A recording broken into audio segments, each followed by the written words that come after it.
I think one of the terms that I've been hearing lately is the imperial boomerang, which is just talking about your imperial tactics that you use overseas eventually comes back and is used on your own people domestically. I do want to say yes, that is much more obvious now, and I think very clear with what's happening with ICE, etc.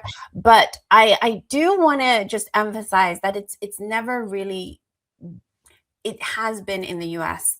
pretty much all the time. It's just been covered up really successfully. So like if we think of things like COINTELPRO, where they basically got rid of all the communist or socialist leading thought leaders in the US, Martin Luther King, Malcolm X, like Fred Hampton, etc. Yeah. It's not like these tactics haven't been used domestically. So I think that is important to acknowledge, but it's been so from history books that people don't really necessarily acknowledge it. So yeah, I think it's an important thing to realize. Also, there were black sites, if we remember domestically, black sites. I guess they got disclosed, but they were found out. Black sites as in like torture sites domestically in the US for supposedly homeland security. So these tactics have been domestically in the US. It's just that now we're looking at such a bigger, more obvious and an escalation in a way, because before they had a bit of a sanitary line where they wouldn't cross to maintain the appearance of democracy, but Trump doesn't care about maintaining appearances, so he's going full blown for everything, right? Yeah, I mean, that's an interesting thing as to, and we can talk about it more later, but should we set up, I mean, we should talk about maybe in terms of how much Trump cares about public perception of what he's doing. In what way does he care? How is he marketing to his base? I think he's marketing to his base, yeah, right. Definitely. Let's see whether or not it's working, but do you want to set up what's happened? Yeah, so first of all, we're going to show some videos here which are very disturbing, which involve the killing of Alex Pretty. It also involves the killing of Renee Good, and it's very interesting, Ileana. Alex Pretty is a change in this scenario, and now I'm going to get into that. Why is it changed? By the Renee Good killings, there was two people saying, well, she put the car on him. They were trying to create a controversy, which is a dishonest argument, but it's still, there was this type of excuse and justification from the MAGA base. When you're saying why Trump is doing this, I think because there is a public demand for violence against migrants. Look at the story of America. You went there with guns, you decimate the entire native populations. It's a country forged in violence, in colonization. Yeah. I mean, the real Americans are those Mexican, Indian-looking faces, indigenous-looking faces that they are removing from the territory. They are the owners. If you think strictly, the white arrived at much later, much, much, much later, and destroy their existence. So the very people they are expelling are actually, historically, the people with the right to live there. It's a double colonization. I think it's just so perverse. But Americans love that. The MAGA movement, they might not be very happy with Israel first. There are fractures in terms of Palestine. There are fractures in expanding the military budget, but they approve full on a racial war.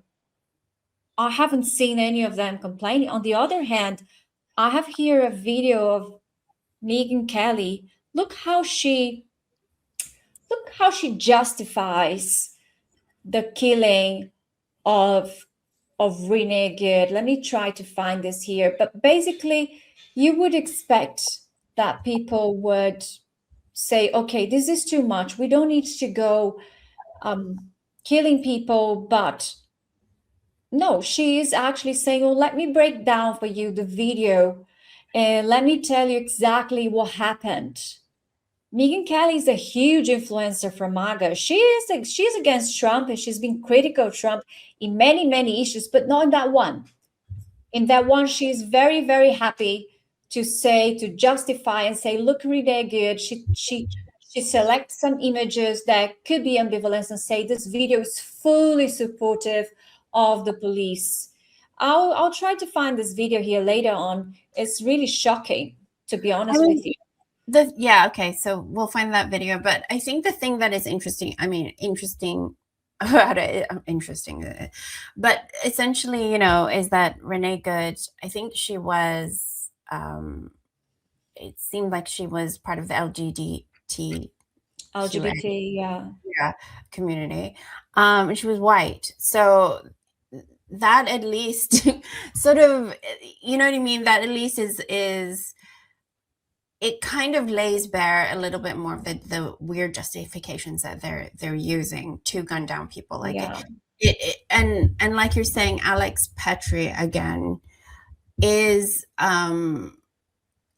creating not so much a split. It's not really a split in MAGA, but a sort of a conversation in MAGA, because it's about the Second Amendment. Yeah, I was talking to a source in the US, and he's saying, until Renee Good, people will still find excuses. But the problem with Alex is Alex was a nurse for the veterans. He is and it was explicit footage that you cannot say otherwise what happened. And also the Americans, well, okay, let's get into it. Why Alex Pretty? Let me put a bit of, so Alex Jeffrey Pretty, he was a 37 years old American nurse who worked in the intensive care of the unit in Minneapolis VA healthcare system. So he was serving veterans. He was fatally shot on the 24th of January in Minneapolis by Federal Immigration Enforcement, ICE. And the witness account, they say that, and the video evidence clearly shows him trying to help a woman that had been shoved by the agents. So he came to help this woman, and after he was pepper sprayed, there was then they shoot him. So there is forensic audio analysis by ABC, and they found out 10 shots were fired in 5 seconds. Do you really need to fire 10 shots in a second? So it's really beautiful what they said today. The family said, today we remember that freedom is not free. We have to work it. No,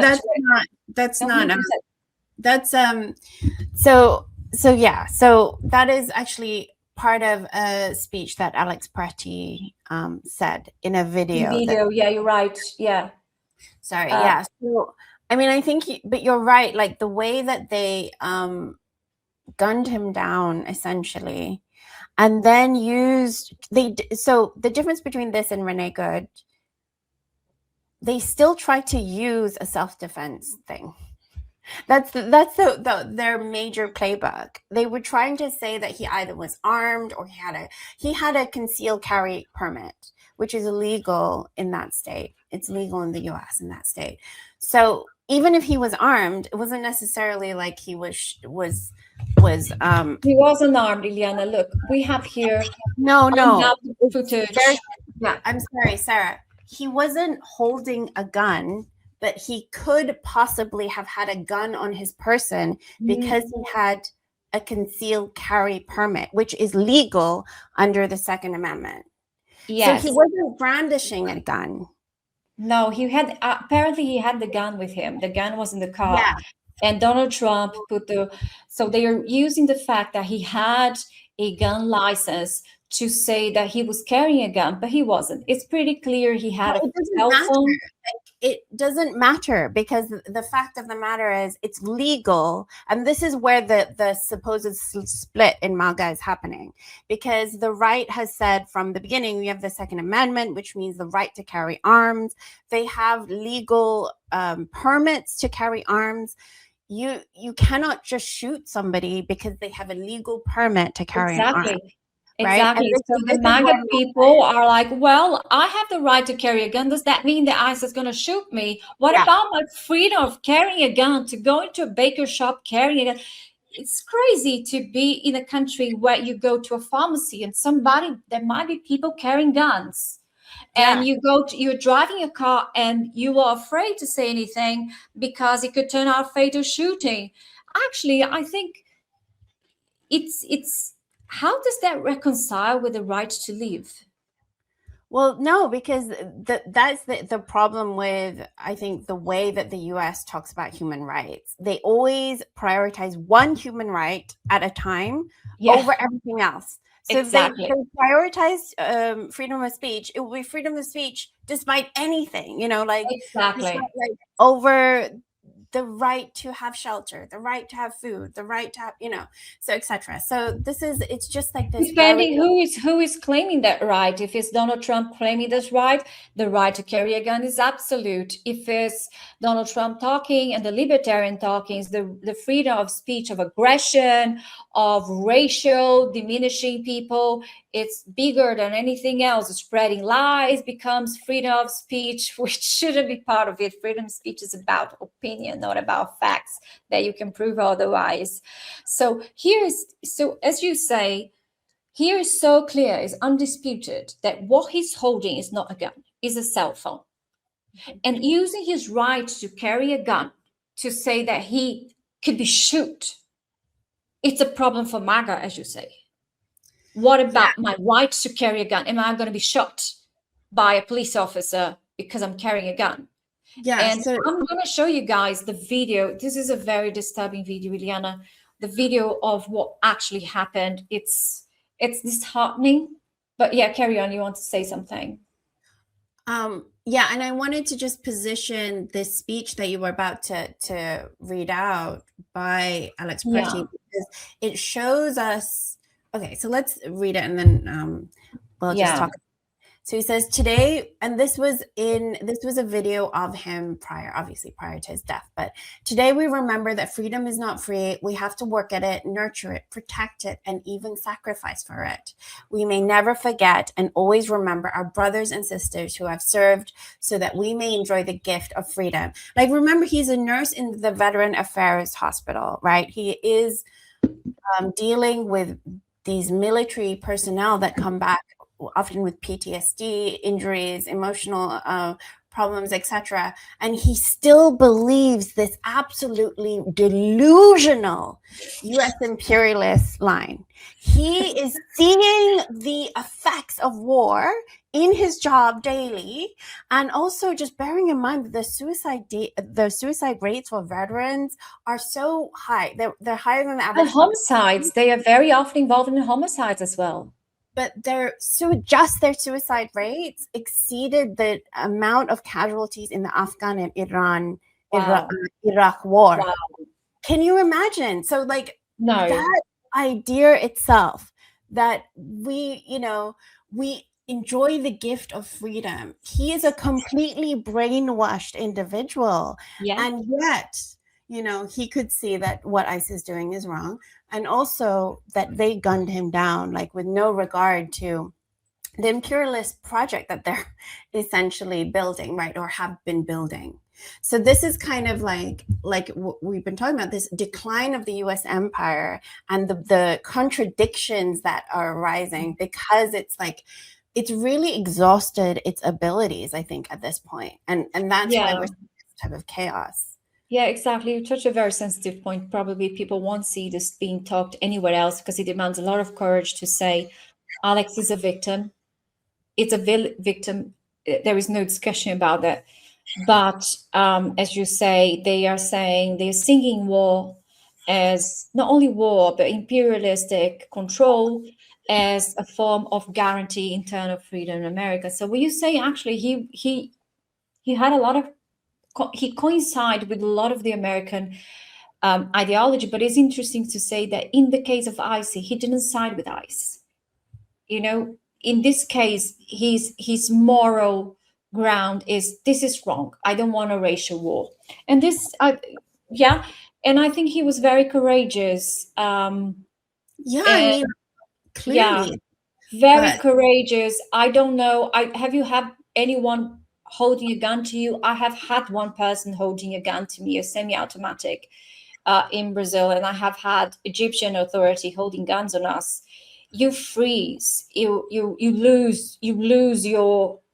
totally lose your ability to react or to think about a reaction. He was extremely, extremely brave and to defend this woman from ICE. So it looks like, let's see the video. It's a very disheartening video. If you have issues in watching those things, just give it a pause. Yeah, I think it's really difficult to watch this.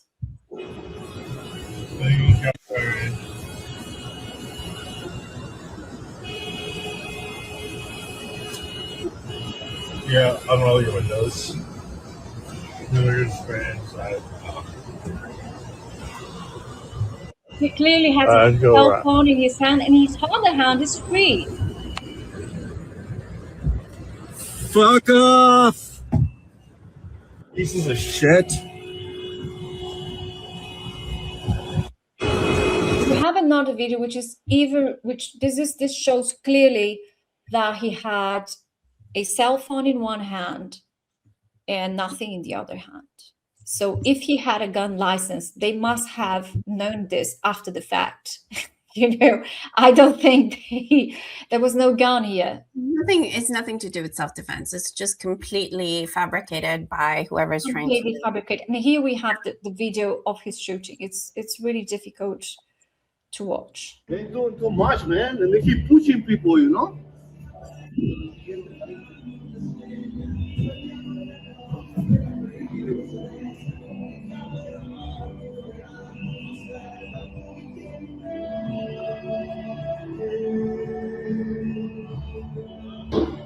Holy shit! What the fuck? They killed him? Did they fucking kill that guy? Are you fucking kidding me, dude? Not again. Are you fucking kidding me? Oh, I'm just going to read some of the comments of some people that have, but go ahead. Somebody has left actually because they're very upset because they're saying the Democrats are not any better by, and it's like, I don't know what it takes for people to understand that the Democrats are part of the US empire. They're part of the establishment imperialist US system. So this idea that we're like, oh, well, Republicans suck, but it's just completely brain dead. However, well, I would say there's no doubt it's whatever anti-imperial forces in the US, they are crushed by the system. Let's see that the Black Panthers, they were crushed with total violence. Yeah, whatever, there is a more radical America, there is an anti-imperialistic America. We see our fellow journalists talking very bluntly about there is internal critic, and there are people thirsty for this critic, and it's a complex society. Yeah, you have someone chewing. It's a complex society, but having lived there for so long, I would say, we cannot underestimate the power of propaganda. It is so extreme. It's like what you were saying when you visit Europe or whatever. I mean, but it's even worse in the US because it's a much bigger country. A lot of them just consume American propaganda. So the average person is really not going to understand the existence of the US imperialist system or really the crimes of their country. They're just not going to, because they're not going to get it from anywhere. A random person on YouTube will not compete with decades for them of indoctrination via schools, via education institutions. No, absolutely. This is outside of the dispute, and I think it's outside of the dispute. Probably, I would say in Brazil, people think of democratic as being a left wing. No, they are not. They are part of the empire. Yeah, that's an absolutely wrong way of reading the American power context. There is no doubt. There is a bipartisan system that excludes anything that doesn't fit within the deep state. And within the deep state, I mean the military complex, the censorship complex, the deepest spy structures in the US. But I think for a Black person, for a migrant, there's less violence under the Democrats. I think what we see, we cannot make everything equal and relative. What we are seeing under Trump is sheer violence. It does make life difficult. And it's just more explicit, it's just more didactic. But there is quality, a special quality to Trump that we cannot deny. And if you have I would say Trump, it's because of society that support this. If you have us and you have people. I'm going to push back a little bit on that, Sarah, because one of the differences, yes, Trump is more obvious, yes. However, because Trump was not reelected into 2020, we had like Trump, Biden, Trump. And during the Biden's term, there was not any genuine reverses on a lot of what Trump's policies were. So yes, he had a veneer of like civility, but a lot of the things like kids in cages, etc., was still happening under Biden. So it's just that most people fell asleep, and now, so I guess the real test of it is if Democrats win the next election, how are things going to change? I don't know, but I would say for the global South, Trump is very problematic. Trump can mobilize the ultra-right. Trump is already hijacking democracies around the world. Trump has hijacked Maduro. Trump is trying to annex. Yeah, no, for the Brazilian elections, it is definitely a problem of interference. When Trump was in power, he helped Bolsonaro to be in power. He can mobilize the far right throughout the world. For us Brazilian, Trump in power makes a difference. It's worse. I would just push back on that because I think that there's ample evidence to suggest that even when it's not a Republican in power, that these things exist. They're still destabilizing regimes. I'll have to push back on that because when we had Lula's election, we had the U.S. We had several discussions with U.S. for non-interference, and then Joe Biden and the U.S. military said we're not going to interfere in the election.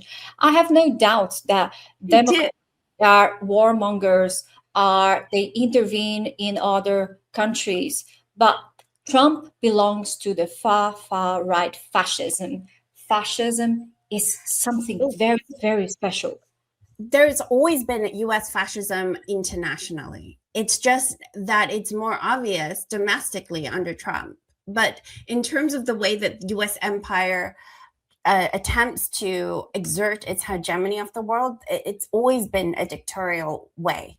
U.S. imperialism has never been like more benign. It's just been covered. Like if you think about Obama that won the Nobel Peace Prize, he has had more drone strikes than Bush before. Yeah, he has deported more people than Trump. He was more effective, but there was less violence. No. It's a trajectory. I mean, for Venezuela, the U.S. sanctions were under Obama first. I mean, it's different if each administration would come in and reverse what the previous administration did. And so far, we're not really seeing that. I mean, it is continual. It's just the way that they promote it and the way that they propagandize around it. I totally agree with you. I mean, there's no. It's one of the things obviously that the same imperialist machinery that will serve the imperialist rage, theory, and devastation, destruction. But I totally disagree with the fact to say that there are less violations through Trump. I think for the Black, I never said there were less violations through Trump.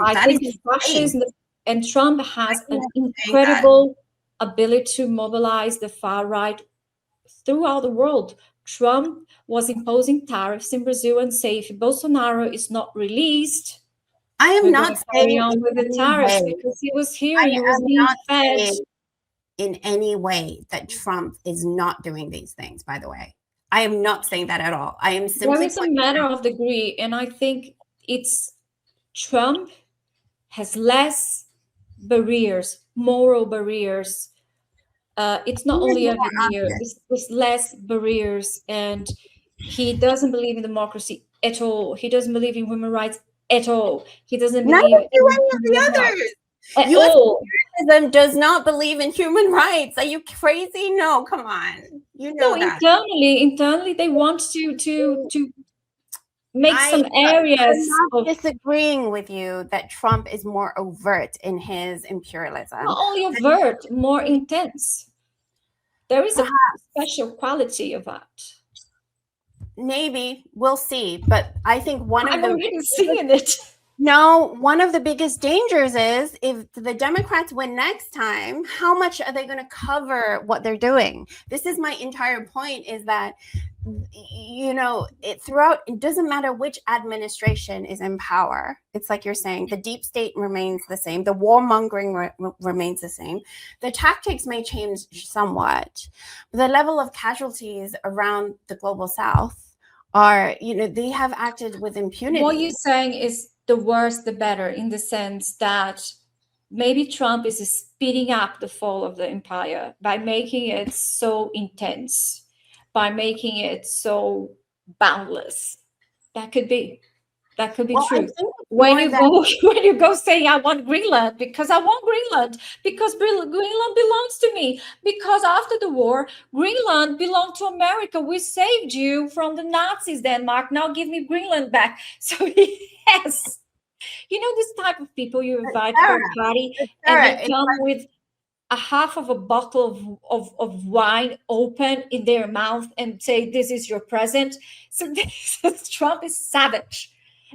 He says things out loud, but the fact is, when we were talking to Lotte, remember we had the chairperson of the Danish Communist Party on Weekly Live like a few weeks ago. You know, she made a really good point that the U.S. already has a military base there. They already have the control that they want in Greenland, and yet Trump is just saying these things as if the U.S. presence is not already in Greenland and has basically the control that he's saying that he wants. You want to formalize the annexation of Greenland. Okay, we already have control. Now we want it as part of our territory. That makes a difference.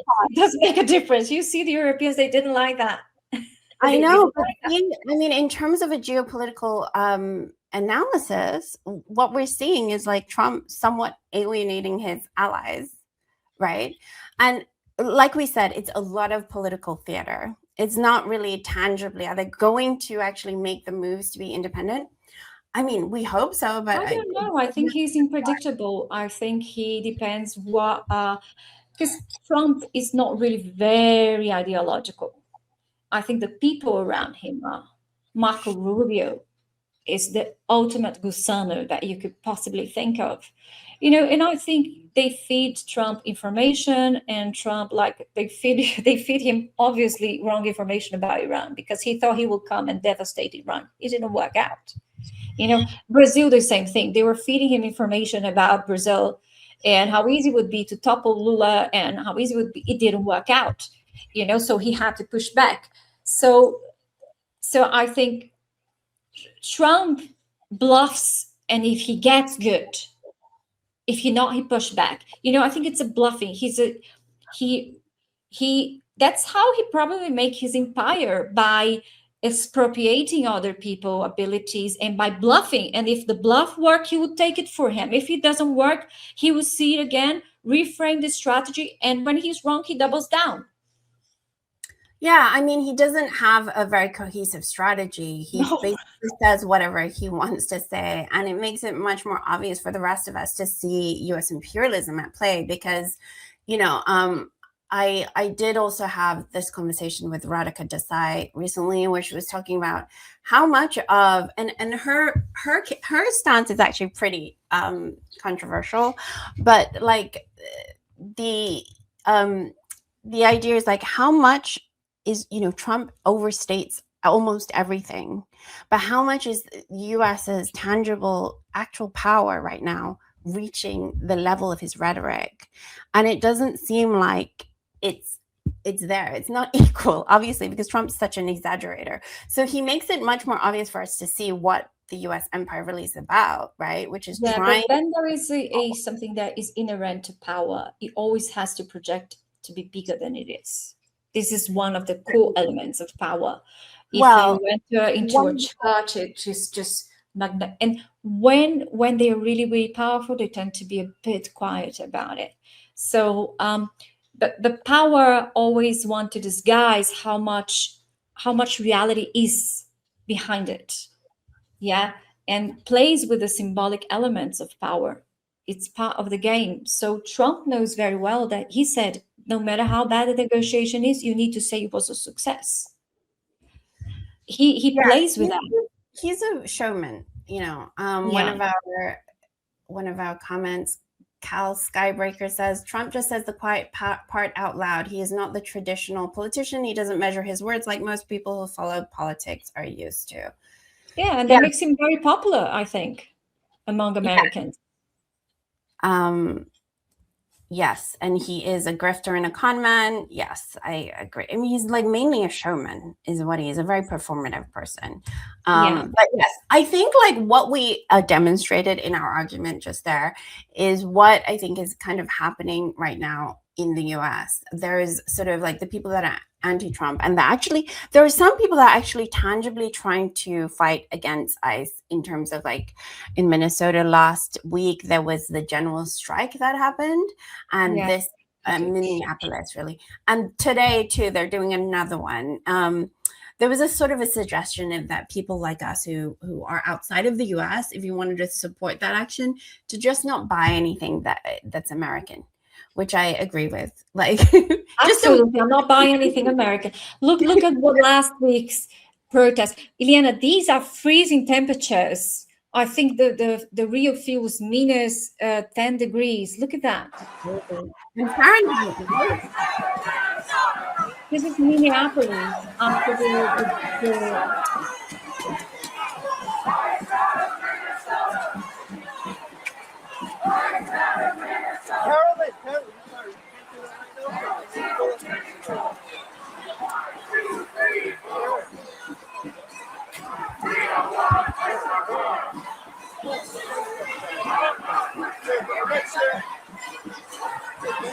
Down with deportation. This feels a little loose, like they just have to hold it a little more taut.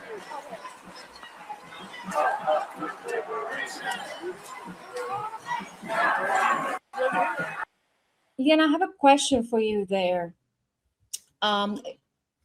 It looks, at least in the north of the US, we see pushback. We see a society that is outraged. It's a huge demonstration, and it's you can see it's heartfelt. In the South, we have ISIS doing the same thing, Louisiana, but we don't see the same reaction. People are talking about a civil war. Do you agree with that reading? What do you think about that? Do you feel there is pushback? Do you feel Trump is actually pleasing MAGA more than ever? This is something that it's difficult to read. I mean, I think there's several factors here. Firstly, I do think that civil war is perhaps a little bit optimistic. I mean, like, obviously in the US that you're not going to think that way, but like, I mean, in terms of the ability for a revolutionary force to come up against the establishment, I don't really see that. Right? Like, we have different factions that are divided and upset about ICE, for sure. I mean, and certainly this general strike is historic. It's really an important thing, and that it's happening.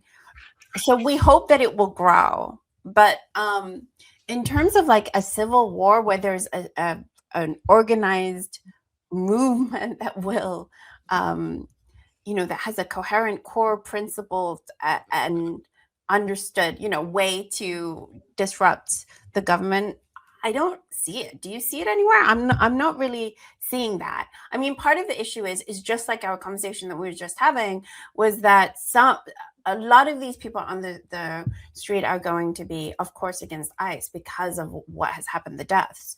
But a lot of them are going to just single out Trump, by himself, right? Which in terms of like some sort of civil war, some sort of revolutionary movement is going to be extremely limited, because then are those energies just going to be funneled into voting for a Democrat? in the Do next you think Trump has an agenda with it? Is he trying to please his base with his eyes? Let me just go back to a very interesting fact. Probably endorsing the fact that Trump can be extremely or more vile in terms of intensity. It's about the one big beautiful bill. Have you heard of it? Let me take this beautiful bill. It's really insane. What the level of super financing. It's called One Big Beautiful Bill. Now it's an act. So what exactly? Oh, you muted yourself. You're muted, Sara. You're muted. I'm just going to read out Ode to John Trundle's comment, which is a really good point. Note that there has been a lot of grassroots organizing in Minneapolis and Minnesota for years. This is not a spontaneous combustion. Of course, like you cannot get to a general strike without years of grassroots organizing. It would never have happened. Yeah. So, I mean, the fact that it has happened is an incredible achievement. I'm just saying that's not necessarily indications of a civil war, which is something completely different, I would say, right? Yeah. So I just want to go back about the super funding of ICE and this law. Is it the big beautiful bill thing that you're talking about? Yeah, exactly. So it's not only a bill, it's a federal law. It's HR 119th Congress.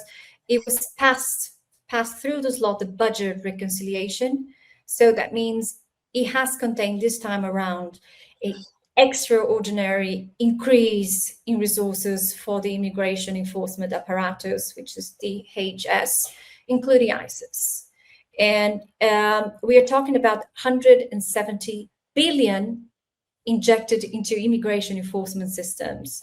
And what does that mean? It means the expansion of detention, so resources to increase the detention capability, like people getting arrested, concentration camps, and to operate the detention system. Then you have an expansion of the enforcement and removals. So it's resources for operations, logistic, execution of removals, deportations, and funds and support mechanisms for. Oh no, he frozen. Oh, I'm back. You're back. You're back. So Trump, so the federal state is going to reimburse and subsidize immigration enforcement related actions locally. Then they improve the border infrastructure. So I think we can comfortably say that we have a super funded IC. This is it's the most heavily funded federal law enforcement structure that has ever been. I have even the chart here of the super funding. It's really impressive. It's on the Our Revolution one. I don't know if you can pull this up.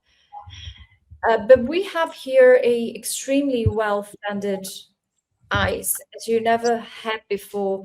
ICE was created after the 7/11, right? 9/11. Sorry, 7/11, 9/11. So that's already, you can see it was for migration as terrorists. Yeah, people of color of terrorists. You can say there is this perspective in ICE. It's an expansion of the Homeland Security Act. Yeah, absolutely. So there is in its structure a very foundational racist element. And it's also very important to say that democracy now has birthed a story. I think they birthed the story that now the recruitment of ICE is recruiting far-right radical armed militias to integrate. I was talking to a source in the US, and he was saying that before to belong to ICE, you need to go for a 1-year process. Now you just present yourself and you win. And so they are aiming with very fascist propaganda, racist propaganda, trying to recruit people online. And we do remember Matt Kenner that came here. He wrote a book about irregular army, how the US hired Nazi mercenaries to fight in their war abroad. Now they're doing the same at home. I mean, there's also just sort of material conditions that would sort of lead to this, because we're looking at an economically depressed country, essentially, where unemployment's probably up, poverty is up, there's a lack of healthcare, etc. And one of the recruitment drives for ICE, you know, like you rightly said, there are some areas that the recruitment hasn't been up, and they had incentives like $10,000 to $20,000 to someone who's like impoverished or struggling with bills or struggling with rent.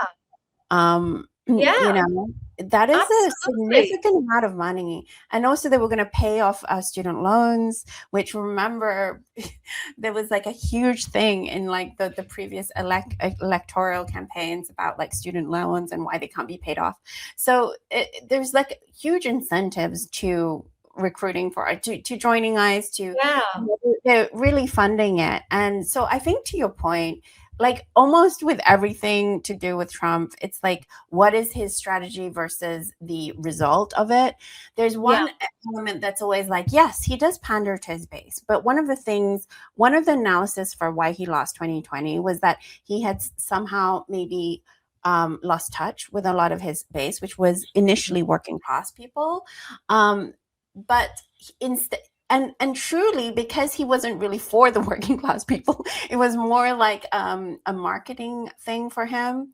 Certainly, I think what you're seeing is that the things that he is identifying as his base, which is like you said, racism, anti-immigrant sentiment, like this sort of pro-macho, pro-war type of rhetoric.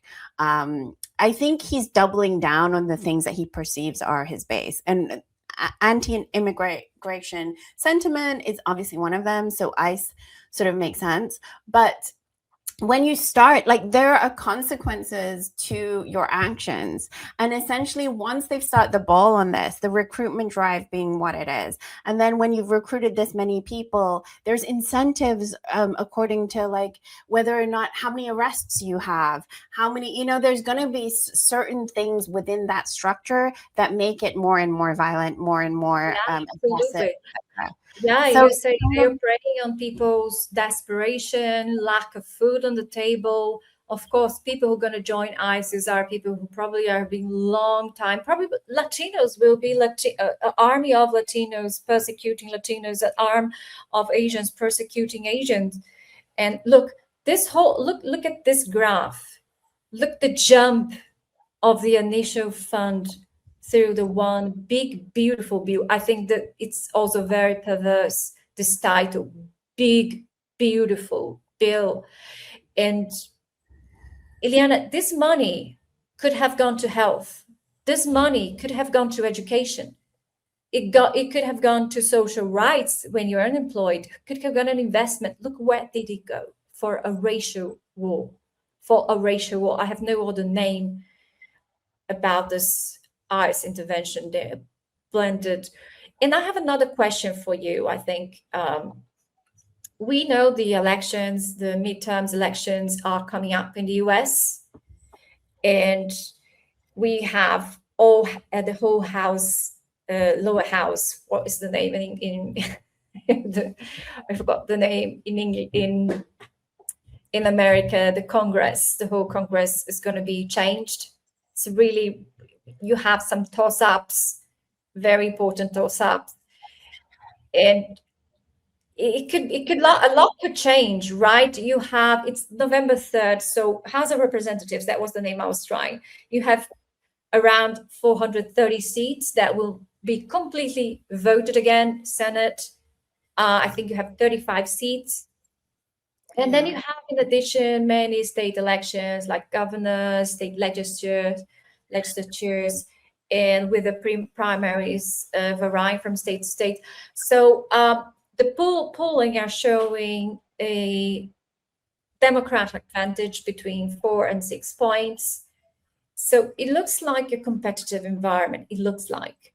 And also in the Senate, because we have Georgia as a deciding point, Maine, Michigan, and North Carolina. where you have those toss-ups. So my question to you, how much ICE action could influence these elections? What is the domestic political? I mean, I imagine that. Okay, let's see. Like, I'm not obviously going to predict anything, but I would imagine that the Democrats are using this to their advantage, you know, hugely to their advantage. It is actually very convenient for the Democrats to use, because essentially what's happened historically with the Democratic Party is that they've never actually they've never delivered for their base. Anyone who has voted for them, you know. They don't have a base. Their base are called, the Democratic base is actually bankers, Wall Street. No, but I mean, that's their genuine handlers, like, let's say. But their supposed base is supposed to be the average person, you know, like that is in theory their marketing base is supposed to be the average person that's not a right-wing nut job, right? Like that's like their supposed base, but they haven't even delivered for that. So that's the issue of like any sort of tangible benefits, you know, like healthcare, like anything, like the student loans that could have been something that they could have delivered, you know, affordability. I mean, there's so many things in which they could deliver that they haven't really historically delivered. So this is a very convenient thing. Like, this is like you're saying, this is so much worse. Like, oh, you don't have a home to live in, like you can't afford rent. Well, what about you getting gunned down in the street? Do you want that? Like, can you imagine what your choices are right now? It's like, you know, I would like to have affordable universal healthcare or universal healthcare. But do you want to get shot in the face? Like, imagine if that is like your choice. What, you know, so it's very persuasive for the Democrats to use like ICE as, you know, if you vote for us, at least this is not going to happen to you. And how do you think that the American public in general are perceiving ICE? Because I'll have to say, in one hand, I see Minneapolis in this visceral demonstration against this. Then you see the silence on the South, and then you see people like Megyn Kelly saying it's all okay, it's great. And we know how the white supremacists love those things. Okay, Alex Pretty wasn't a migrant. So there is, how do you think the public is perceiving this? I mean, I think that the more interesting question really and potential right now is not about the Democratic. Like, to be honest, the Democratic Party, sure, it's like a Band-Aid on a gaping, like someone has been amputated and now they're going to use a Band-Aid. That's essentially what like the Democratic Party is. But I think the opportunity right now with the general strikes is really building some sort of genuine enthusiasm for a third party, or, you know, actual political movements that genuinely want change in their country. I mean, I think that's where the opportunity is. If it's just going to go back and forth between Republicans and Democrats, it's just like the decline of the US is just absolutely guaranteed. There's nothing, you know, we don't have to do anything definitely from the outside, but like, you know, there's nothing that's going to save the US if it just goes back and forth in that duopoly. Like, what this moment really should galvanize for people is that there is a potential for something actually better than both the duopoly of the establishment. And if that and I absolutely believe that there are people on the ground, because like one of the commenters just rightly said, there are grassroots organizing groups on the ground that I am sure are utilizing this moment to educate their people on different things like socialism, or there are different political parties that just, they do need to actually gather more base. You know, there's PSL, which is a party of socialism and liberation. There's the Green Party, of course, stuff like that. So that's where I think this is an opportunity for. It could be a moment of awakening, right? When things are so obviously. There's a beautiful story after Hitler invaded Poland. I don't remember which writer wrote the story. It's a shame that I'm so bad with names. But after when Hitler started falling, his power started falling, this guy, this little boy who was in the school from priests who used to be against the Third Reich, this boy was so disheartened, and he's starting to rip off the Hitler placards, the Hitler banners everywhere. And then the priest said, no, leave it, leave it, leave it, because now it's very explicit. What does that mean? So I think we are in this awakening moment when, let's say, when they tried the coup d'etat in Brazil, I think a lot of people will think, okay, Lula, Dilma, they will save the country. I can go on with my individual life. I don't need to care about politics. And all of a sudden, we had the opportunity to awaken, engage. And I think you're right. I think this is a great opportunity to wake, engage, and reflect. And by reflecting, thinking of the future differently. That's why utopia is so important, because utopia opens the door to think differently, to imagine your future and not to receive it as a destiny. But look, I came across something so on point. I want to have your take on that. We have here Dr. Kim, and he's saying Israel trains IC. We have here shoot first, block the ambulances, call the victim a terrorist. And Ileana, this ain't a poetical license.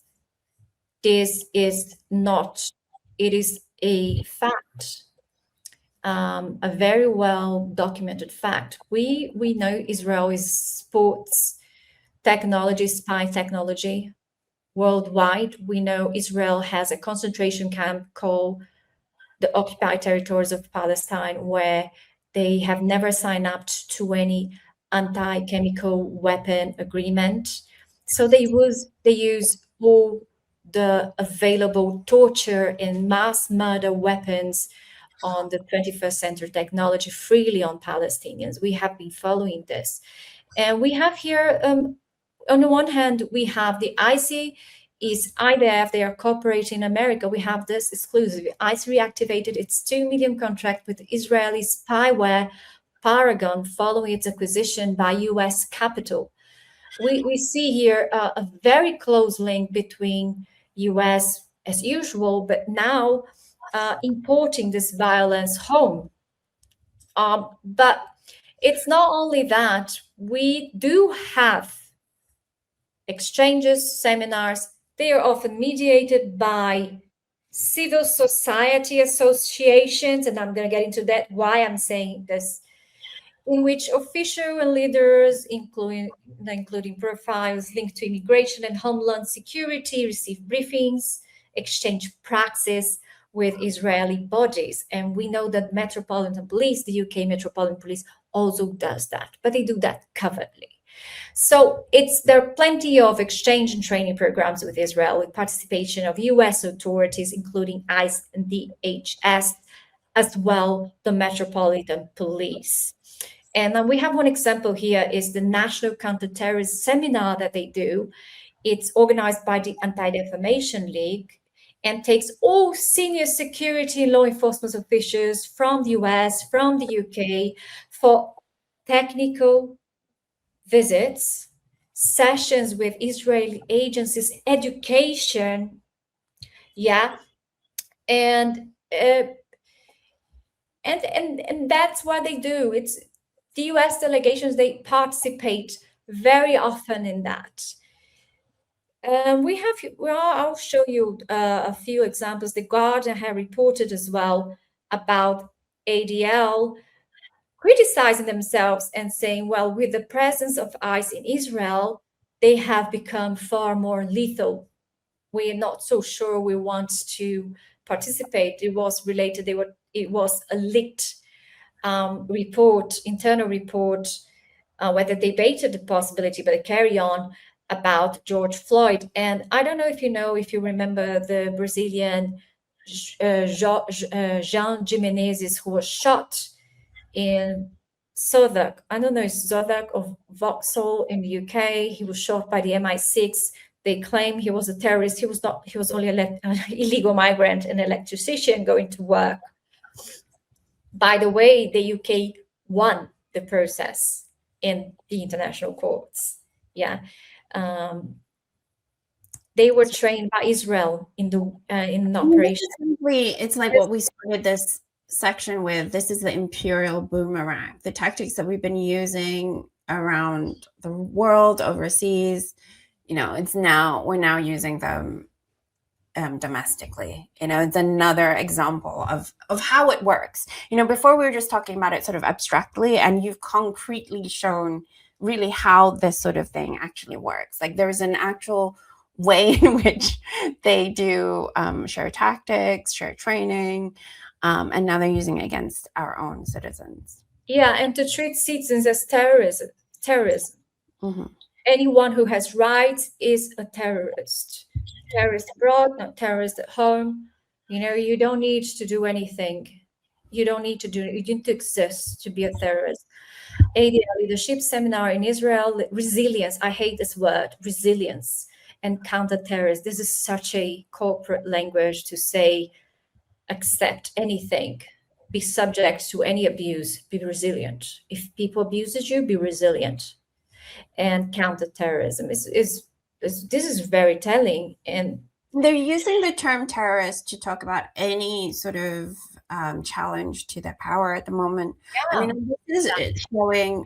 We've seen that in narco-terrorism in Latin America, for example, the Southern Operation Spear, etc. But this is really an example of just the weakness right now of U.S. imperialism, is that they can only use these extremely draconian measures to control their population, to control the rest of the world. And I think it's like kind of what we've been talking about, like how long is this going to work for? We have a European and a American colonial enclave in the Middle East called Israel.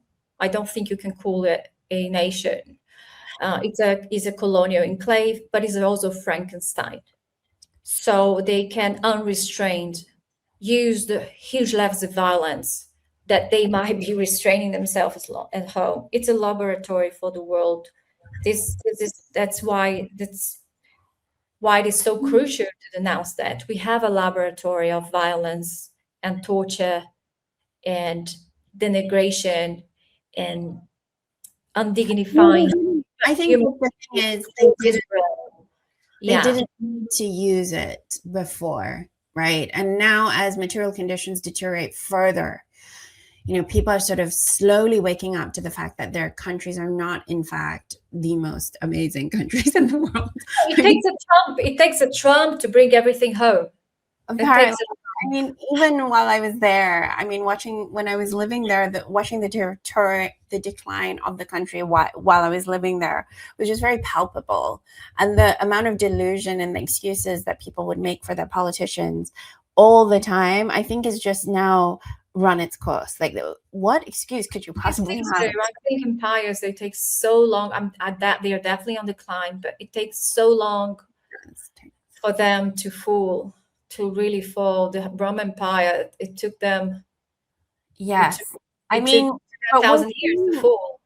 I guess we're seeing we're definitely we're witnessing it right now. But you're right, like how long this period is actually going to be. But it explains why, really sort of adding to this conversation. But should we move on to the next topic, because it's already one? We should definitely move on. But look at that! Look, they're arresting children. They arrest children without their parents. 2-year-old girl. This 2-year-old girl, she was arrested under the ice. Confirmed. 2-year-old girl in Minnesota put on a plane to Texas despite judge ordering, requiring her release. This is Star Tribune reports. I've seen this just in Israel. Children going to. I know that, yes, definitely Israel. But the only place on earth I've ever seen this. But ICE has been doing this for months now. Like, I think there were children, even in the last few months, even before this week, there's been children in detention without adult supervision, all sorts of things. And they go on court on their own. I've seen a video where the judge asks, are you afraid to be here today? Do you know what a lawyer is? No. Do you have a lawyer? And then they said yes, but they had no lawyer. And the US government does have a lawyer.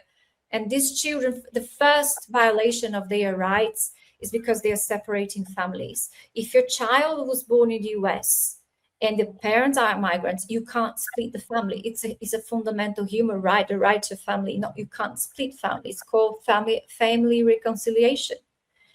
And that's the first violation. The sheer fact that they are alone is already a blunted violation of their rights by the eyes, but also by the courts. It's shocking. And then these children go there without a right of anything, without representation, completely vulnerable to be deported. And imagine the trauma of these children on an ICE detention camp. There was a video where they are crying. They showed a guy in Minneapolis was outside of the detention center, and the children crying and shouting. Yeah, I mean, we don't have words, right, for that. We don't have words, because it's like, it's so apparent. It's so apparent for, from the beginning, that there was no reason for this type of ridiculous agency, ICE. So the fact that they were doubling down on every single thing to this point, it's shocking, because, like you're saying, it just shows how little they really care about public perception at this point. They don't care, or is the public perception supportive of this? This is something that I don't really know. It's not really. I don't think so. So yeah, it is. They are using it to, like we're saying, in some ways, but they've also lost control of it in some ways. And I think they're just incredibly delusional, though.